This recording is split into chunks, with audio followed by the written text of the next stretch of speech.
No one stays gone forever. Man, I really want this to happen, but I think we're setting up ourselves for a disappointment. And judging by what we saw here, Cody helping LA Knight, does that mean LA Knight is going to help Cody at War Games? Don't get me wrong. On paper, LA Knight being the final member is awesome. He's over, but it's so unfair for the guy because people are expecting either Randy Orton or CM Punk, which I know the most likely scenario is Randy, but I really hope if LA Knight is the final member, they reveal that on Monday Night Raw or SmackDown before Survivor Series. LA Knight making a surprise entrance and people being disappointed is not exactly what I would love to see. But this is all just speculation, maybe he's not the final member. It was interesting though that Cody was making a call and talking to Nick Aldis. Another possible scenario is Kevin Owens. Cody revealed that he and Jay also have friends, and one of these friends is actually Kevin Owens, which actually makes even more sense than Randy Orton. Randy Orton is not friends with Jay Uso. So my thing is this, I have zero expectations for Survivor Series right now, and it's actually on us. WWE never told us that Randy Orton is coming back. But who am I kidding? I still believe he's showing up on Raw. Now this episode of SmackDown was decent, but I can't help but think that something was missing. It was almost like a filler show. These rookies have no respect for legends. So people, welcome back to another episode of Greatness of SmackDown. We're gonna talk about the show, but before we continue, this video is sponsored by Opera, the most convenient browser and in my opinion, perfect for multitasking. It's fully featured for privacy, security, and everything you do online. The design is absolutely beautiful and you can customize the look. You can pick a theme, wallpaper, and of course force dark pages. The multitasking is something I really appreciate about Opera. You can customize the sidebar, AI services, messengers, social media, music players, all in one place. I can open X by just using the sidebar, and of course I can control the size of the panel. Very useful. I also love the fact that you can detach videos. This is something that I use on a daily basis. When you're working with Photoshop, editing videos, you want something that keeps you from getting bored. Opera also has Aria AI that allows users to chat with AI by either using the sidebar or by using Aria's keyboard shortcut. Everybody hates getting overwhelmed with tabs. Well, thankfully Opera introduced tab islands. Tabs can be easily arranged into separate groups or islands, which of course can be collapsed and expanded. And of course, to make sure your browsing experience goes as smooth as possible, Opera has an ad blocker so you don't get attacked by ads every time you click on something. It also has a free built-in VPN. No extensions needed, it's built in the browser. I'm sure you guys are going to love Opera. It's absolutely free, so make sure to click the link in the description and try it out. The show kicks off with Damage Control. I kinda like this segment because they're already teasing some changes. They insinuated to Bayley that, well, not everyone here is a member of Damage Control, but then they made it clear that Asuka is not yet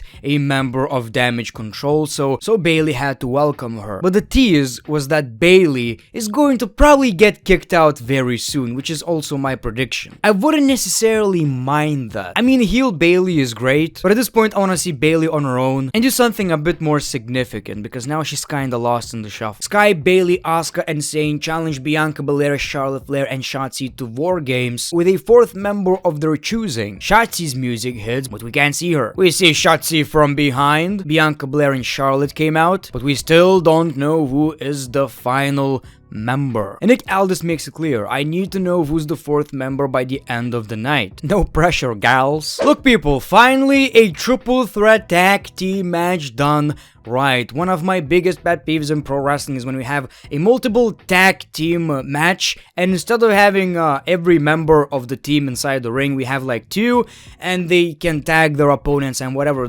I hate that rule. I hate this concept. So finally we got something that makes a little bit more sense. 3 teams, 3 guys in the ring. I appreciate that. And this was for the Undisputed Tag Team Championship opportunity, which is awesome. I always appreciate #1 contenders matches. Makes me feel like people earn stuff. The match was fine, and of course the Street Profits won the match, which is interesting because now we're going to see a heel versus heel team. Not that I actually mind that. Look at Bobby, man. Bobby is so proud. I'm also happy he's getting that missing piece. Women. So Dragon Lee versus Axiom from NXT. Look people, no disrespect. This man is great. I just don't know how to pronounce his name. The guy is from NXT, but this was really fun. I like the variety we're getting on SmackDown. WWE know what they're doing. Every week we're getting Dragon Lee in action, and it's just a lot of fun. You know, it's a lot of flippy floppy shit. Maybe he is the guy who's going to be the next Rey Mysterio, because we had like 5 or 6 different versions, different guys that tried to be Rey Mysterio, or WWE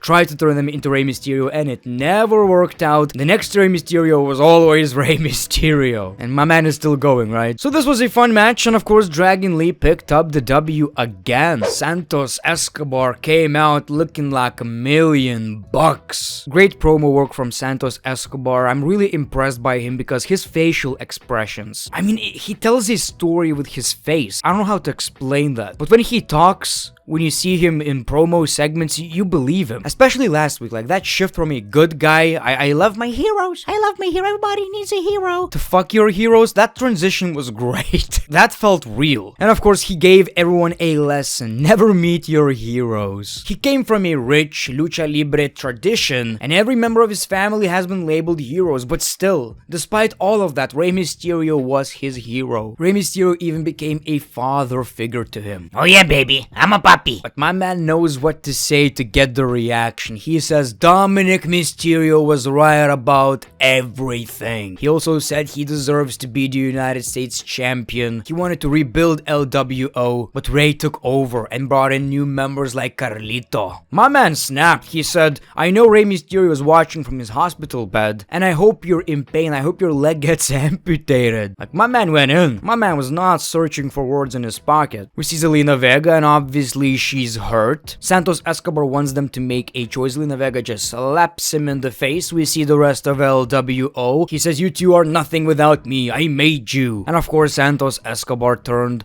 on his pals. And then we see Carlito with the save. Absolutely love it. I think he's already a great heel. He reminds me a lot of Andrade, but with some legit microphone skills. I believe what he says. We see Grayson Waller versus Cameron Grimes. Austin Theory was on commentary. So this match was basically to kinda give some momentum to Grayson Waller, because WWE probably have high hopes for the dude, but he keeps losing because he's in a situation where he kinda has to lose, right? So WWE gave him a W. Then we saw Paul Heyman, Solo, and Jimmy Uso, and they talked about John Cena, and that John Cena is never going to come back. I don't know, man, something was missing from this promo. I mean, not trying to take away anything from Paul Heyman, the man is a GOAT, but the material was just kinda weak, exactly what you would expect them to say. We beat John Cena, he's never going to come back. We see LA Knight, and of course he's not finished with the bloodline, because the only reason Roman Reigns is still a champion is because of the bloodline, and he's a problem solver. He'll make sure the bloodline ceases to exist. He will take out Jimmy, Sikoa, and Heyman. And we got LA Knight versus Jimmy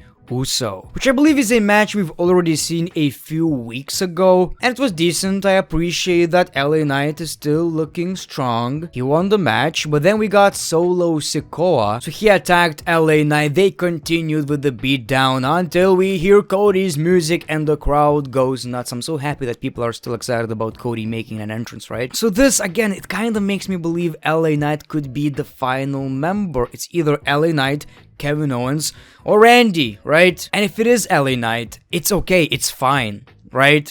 We just need to know before Survivor Series. War Games babyface team don't know if their partner will arrive on time, and I kinda had a feeling that I know who is it going to be. So we see the War Games teams. The heel team are not buying their words. They don't believe that Charlotte already got the 4th member. Out of nowhere, we see Becky Lynch, and we got a big brawl. A little tease, a little taste of War Games. And yes, it's official. It's going to be Becky Lynch, which I actually kind of popped for. I believe Becky and Charlotte working together is kind of special, right? It's kind of cool. But in general, you know, it's not like I hated anything in this episode. I think everything was fine, but something was missing. But I want to hear your thoughts in the comments below. Thank you for watching this video. Appreciate your time. The Great One. Peace, love, and hugs.